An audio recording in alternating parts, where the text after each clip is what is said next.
Welcome to RE Uncut. Our daily shows are supported by Printforce, Shore Agents, Rockend and CoreLogic. Hello, welcome to the show. Yesterday with our guest, Jacob Aldridge, we talked about risk profile. Today we're going to talk about the train, the momentum of your business. How do you build it up? Probably more importantly, sometimes, how do you turn it around? It's all about movement. And Jacob Aldridge will join me in just a moment.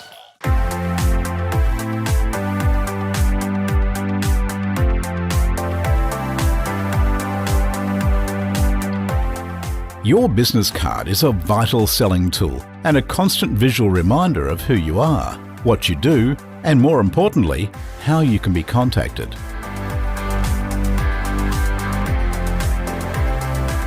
Introducing our new Velvet business cards, featuring a luxurious premium laminate that has a velvet texture and is soft to the touch.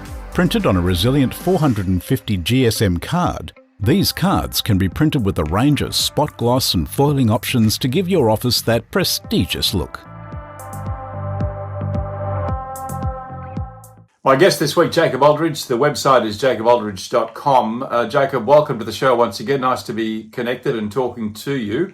The topic this week is don't waste a good recession. We're talking here about opportunities, but we're digging deeper into your business, Jacob, aren't we? And that momentum is what we're going to talk about today. Yeah, and it's something that I think every principal or business owner would be aware of.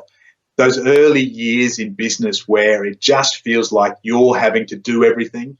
And if you think of the freight train example that I think you've used on the show in the past, it almost feels like you're pushing the train up a hill. It's not even that the train's going up a hill, it's that you're at the back having to push it for a little while to just try and get that momentum going. And that can be exhausting. It's why a lot of small businesses stay small or struggle to grow or to gain sustainable momentum in their business. And of course, at a time like this, sometimes the opposite is the problem. Sometimes you've got that freight train and it's going downhill at 1,000,000 miles an hour. And all of a sudden, stinky little virus that's floating around in our lungs has pulled the tracks out from in front of us, and we've got to do something and do something fast to make sure we don't derail. That analogy, the train, and just thinking there about you being behind the train and pushing it. One thing that that will happen if you're doing that is that you can't really see where the train's going. It may still be on the tracks, but you can't see the obstacles ahead. Hence, there could be surprises ahead that you're not even planning for. And I think that's a pretty important point, Jacob. Yeah, absolutely. Every business owner needs to have some kind of forecasting. And the more time you spend in business, the more experience you have, the more you can see some of those patterns and predict what's coming up around that bend.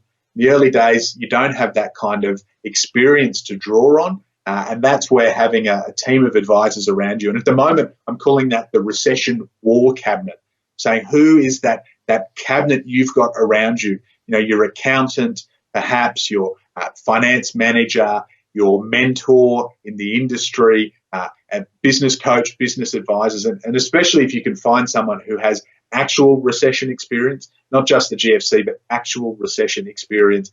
You can be bringing those people together in a room virtually or physically, then they're going to be able to give you some of that foresight so that you can actually keep the train moving at the pace you need because you can see farther ahead. And there's no point in having those experts on your team, that war, what do you call it? The war cabinet. The war cabinet. The cabinet of experts. Yeah, well, there's no point in having them unless you're going to take some notice of what they say. Now, there is one world leader, I don't want to get political here, but there is one world leader who is surrounded with great experts, and he continually doesn't take their advice and talks about his gut feel, how he feels that we should be reacting to this. I guess we can learn a lot from some of the mistakes of some of the leaders who are, currently struggling with this coronavirus and how they're handling it, Jacob. It's a very good point, and I agree that we could look at dozens of world leaders who've responded perhaps less optimally, and that's the case. What's got them to where they are is a very different skill set from what's going to help them lead and manage through the next 12 to 18 months.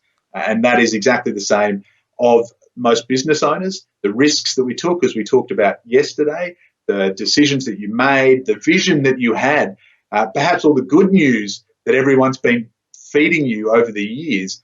You've got to temper that a little bit when times are tough and not let go of all of the opportunity by any means, but just recognize that you do have to respond differently and make sure that the experts you've got around you do actually know what they're talking about, because it's also possible that they're sitting there with their head in the sand thinking that everything's going to be fine, in which case they're probably giving you the wrong advice. And make sure you're not surrounded by yes men too. Make sure, and women, make sure that you've got people who are prepared to have the guts to give you the right advice. You may not like it, but you certainly should be paying attention to it.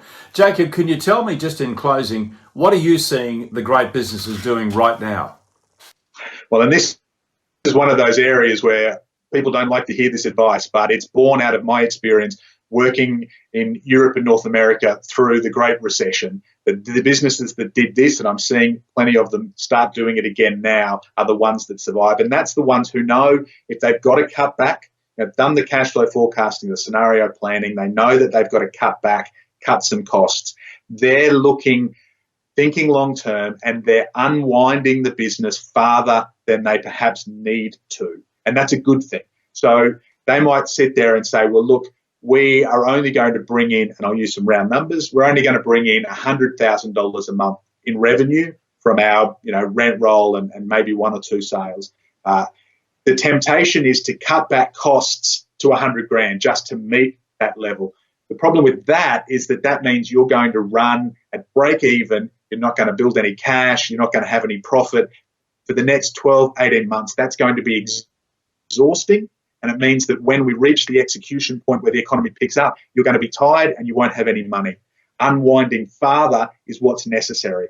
Cut those costs back to $90,000, $80,000 a month so that you're actually building some headspace. You've got some breathing room. It will make a world of difference to your energy, to your mindset, and to your ability to see some of those opportunities. Imagine if that great rent roll from the agency next door suddenly comes on the market and you've got some cash sitting there to go to the bank, to borrow, to buy, to grab that market share.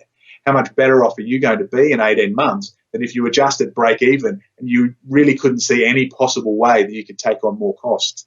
Unwinding a business absolutely hurts. It's the hardest thing you have to do as a business leader. And here I am telling you to maybe go 10 or 20% harder. You will thank me for it in 18 months. Yeah, wow. Fantastic. Great to be talking to you, Jacob Aldridge, jacobaldridge.com. That's the website. Do not waste the opportunities in a recession, or don't waste a good recession, is what Jacob says. Tomorrow, Jacob, we're going to talk about zigging and zagging. When do you zig? When do you zag? When do you get it right? When do you get it wrong?